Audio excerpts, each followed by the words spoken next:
It is again a great honor and a great privilege for me that we can sit around the Word of God for a few minutes. Thank you for tuning in. Thank you for being part of this podcast on a weekly basis.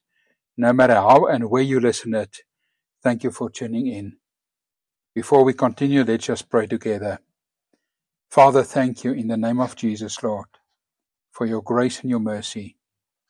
Thank you, Lord, that we can sit around your word, that we can open your word, that we can learn through your Spirit, and that your Spirit guide us and teach us your ways. We thank you for it in Jesus' name. Amen. Now, my friend, today we continue. I want to speak to you, and if I may give a theme to what I want to say, it is this: pride versus submission. Pride versus submission. You know, there's one thing that we as humans like to do and like to see and like to experience, then it is our own voice. It is our own pride. It is the fact that we can say, look at what I have done. Look at the great things that I have achieved. Look at the wonderful life that I have built. Look at the money that I made, the business that I built. Look at my kids, how they perform. Look how successful I am. And although I often say, and it's true, that God wants us to prosper, I think the basics of prosperity is, if we do not prosper spiritually, we do not prosper at all. Prosperity is not money. Money is just a small part of prosperity. Prosperity is really when we serve God, when we submit to God, when we surrender to God, when we admit that we cannot do anything without God. That's prosperity. But unfortunately, we do get people, and you will know about them, that will say, you will not tell me what to do. I will do it my way. Now, a pastor friend of mine once said, there's a theme song in hell, and it's called, I Did It My Way. Because many times God wants us to break out of our comfort, out of the way that we do things, the way that we see things, the way that we understand things, so that His Holy Spirit can lead us, can guide us, can show us how He sees it, how He does it, and what He wants us to do. And I want to talk to you about not the tale of two kings, but the story of two kings.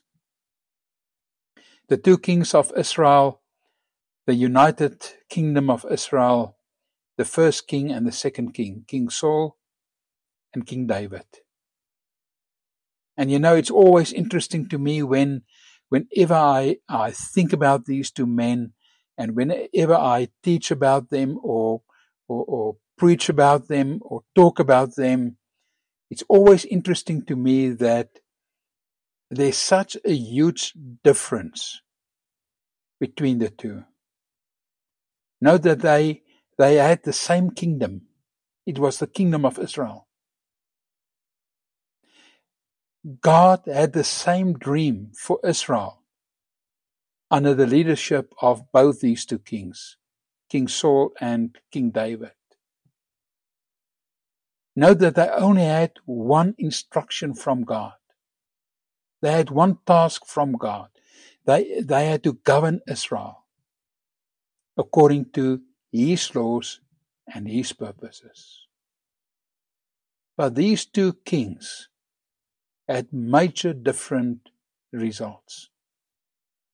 If we look at King Saul, a mighty man, the first king of Israel, the Bible says that when they anointed him, when he was crowned king, he stood head and shoulder above all men. He was a mighty warrior, a true man that did things for Israel, that expanded Israel. You can read about his successes. And then something happened in his life. Something happened where he came to the point where he realized that he can do it. You don't have to ask God. He can do it. He is the man. He is the king. Nobody will tell him. He will do it his way. And that was his downfall. Although God warned him at several times, and although God pleaded with him, there was a time when they went into war. And God said to him, you must kill the enemy, men and women and children, animals, everything must be wiped out from the face of the earth. And he did it, with the exception, he kept the king alive. And when the men saw that Saul is not willing to kill the king, the enemy king, they decided that they're going to take some of the animals. And when the prophet Samuel came to King Saul and asked him, why did you do it? He said the following, I was afraid of the men. He actually said they kept the best of the animals to sacrifice unto the Lord. And he admitted that he was afraid of them. Why? Because he decided to go against the word of God. And we all know the portion where the prophet Samuel said to him, is it better to be obedient or to bring sacrifices? God wants obedience. God wants submission. You see, I honestly believe that pride filled his heart, and he went against the desire of God. And then the other king, King David, we know King David, the Bible says he was a king, a man after God's own heart. And immediately one tend to think that he was without sin, he was without blame. He was perfect, and yet he was not perfect. When we think of King David, we think about the young man that slain the giant. The man that led Israel into battles. The man that spared the life of King Saul when King Saul hunted him like an animal is hunted. We tend to think about David as the man that played the harp and danced before the Lord and worshipped God and wrote the Psalms like Psalm 23. Yet, he was a man that sinned. The Bible says in the days when the army of the Lord, when the armies of Israel went into battle, David was in his house, in his palace, and not in the battlefield. And as he was wandering in the evening, he saw through the window a young lady that was bathing. And he slept with her. And he went on and he killed her husband. And he lied about it. So David was, to a certain extent, exactly the same as King Saul. King David, despite the fact that he was the musician that worshipped God, that danced before God, that wrote Psalm 23 and other Psalms, the man after God's own heart, he was a liar, He was a fornicator, and he was a murderer. But when the prophet came to him, and the prophet said to him, "You have sinned before God," we read Psalm 51, where he says, "Lord, create in me a pure heart." Where David came before God and said, "Lord, examine me. Break me away and break the sin away from me. Lord, I repent." You see, there was a point in David's life where he was also filled with pride. Where he also thought, "I'm the king, I can do whatever I want." Where he also thought that, "I'm the king, I can take this woman if I want, I can sleep with them. I'm the king." And yes, he was the king. And yes, he could have done it. But there's consequences. And many times, my friend, you and I do things, and there's consequences to our actions. And many times when the Lord comes to us and say, "You've done wrong, you need to repent," pride fills our heart, and we cannot repent. I'm asking you today,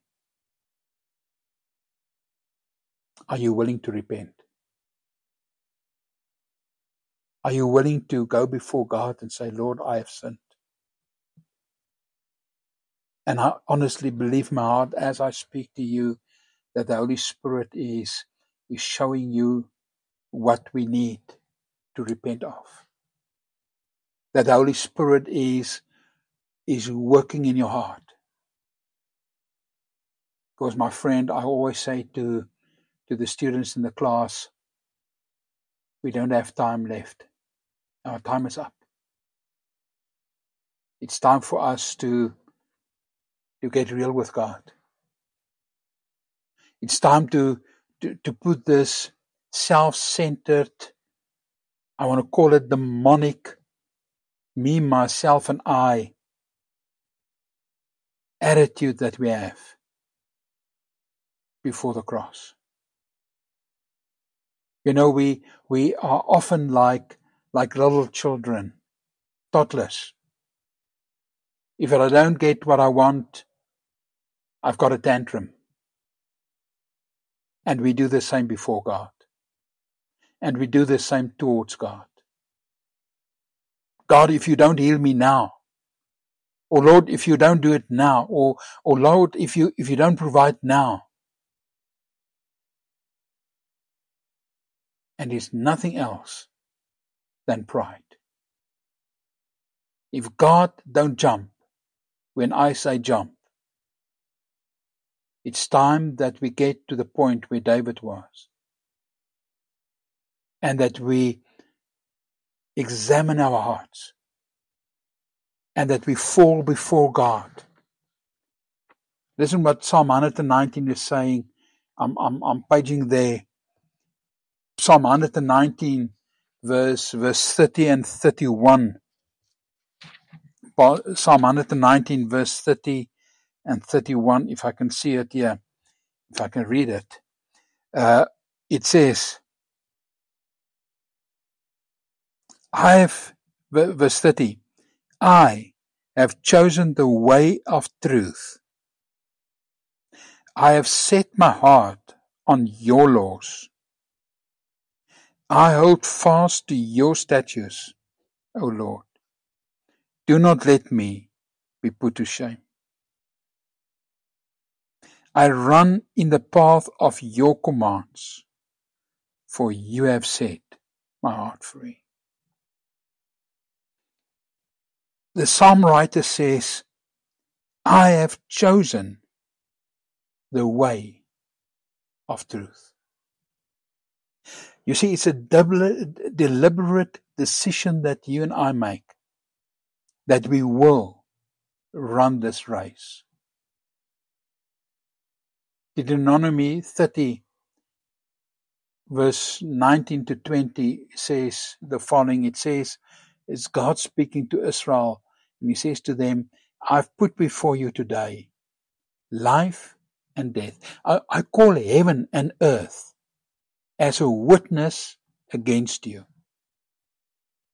I've put before you life and death.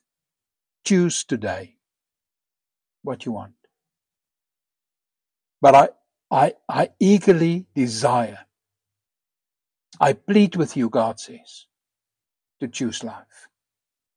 So life and death is before us.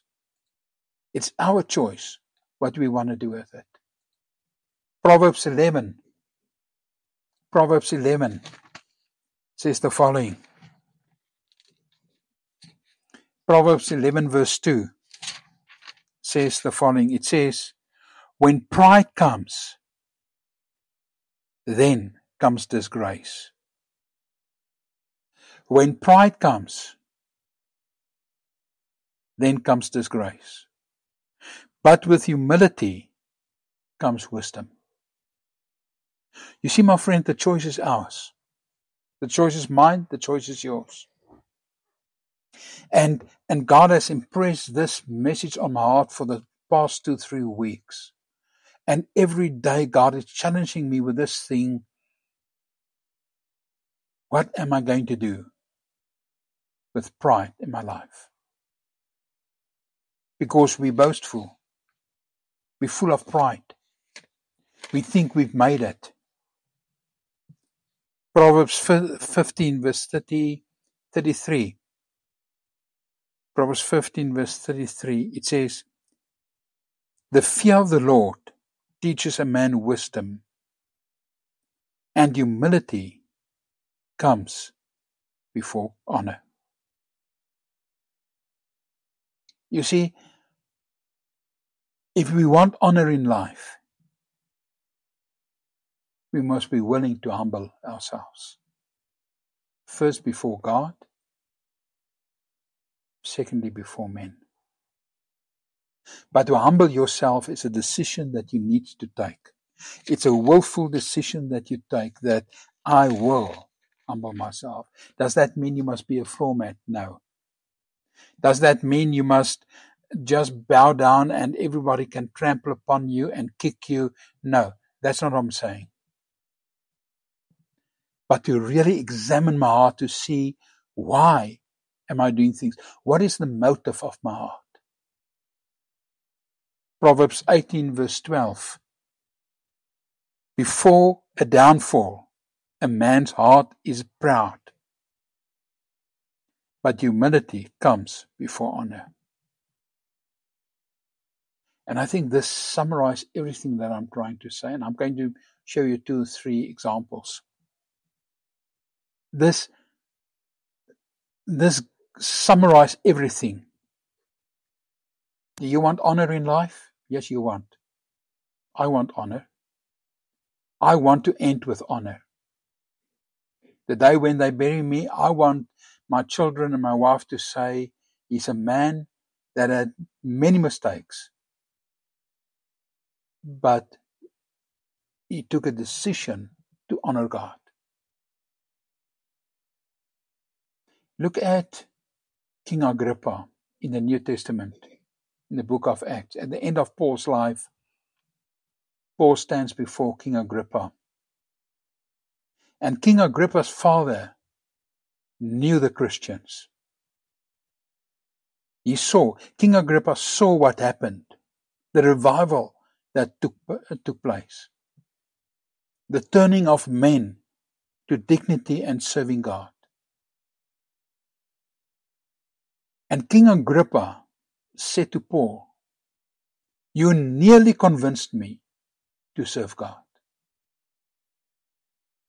Before his fellow men, before his wife, before his peers, King Agrippa was too proud to admit that he needs to serve God. Did he meet God later in his life? I don't know. I hope so.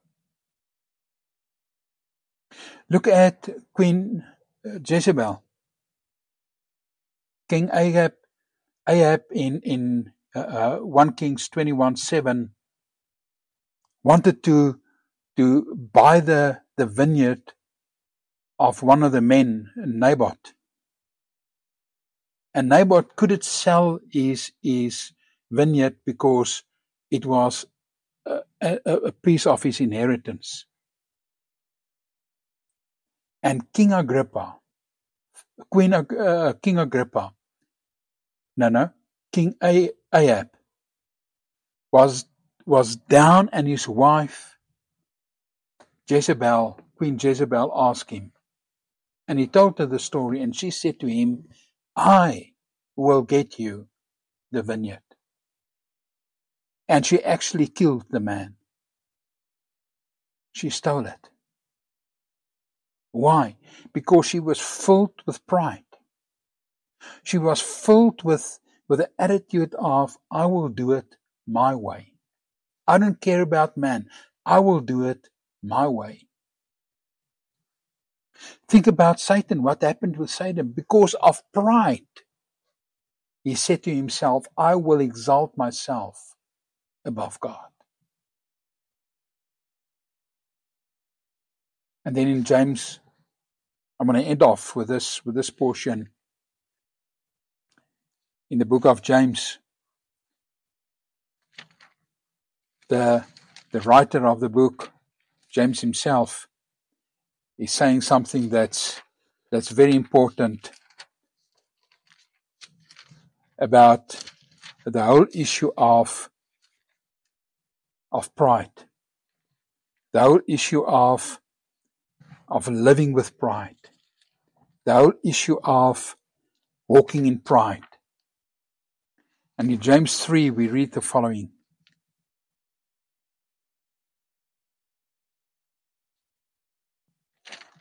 I'm lying. James 5, where he says, is anyone in trouble? He should pray. Anyone happy? Let him sing a song of praise. Anyone sick? Call the elders and pray for him. And then he goes on and he says, therefore, confess your sins to each other and pray for each other so that you may be healed. Pride, being pride, is not only a sickness, it's a sin. And James says, pray for each other. Pray to be healed. Confess your sins and be healed. I want to end off with this question that I've asked already. Is pride part of your life? Is pride eating yourself up? Is pride busy destroying you and your marriage and your life and your work and your family and your life? Think about what happened to Satan. We can either decide to live like King David, willing to admit that I was wrong, or we can end like King Saul, full of pride. I trust that the Lord spoke to you. I trust that this message will mean something to you. I trust that God will touch your heart through this. And I really pray and I really believe in my heart, because God has laid this on my heart. It's a message that's heavy in my spirit. That it's time that we sit before Him, open our hearts, so that He can heal us. I pray that you'll be blessed, that His grace and His mercy will be upon you until we speak next week. In Jesus' name, Shalom.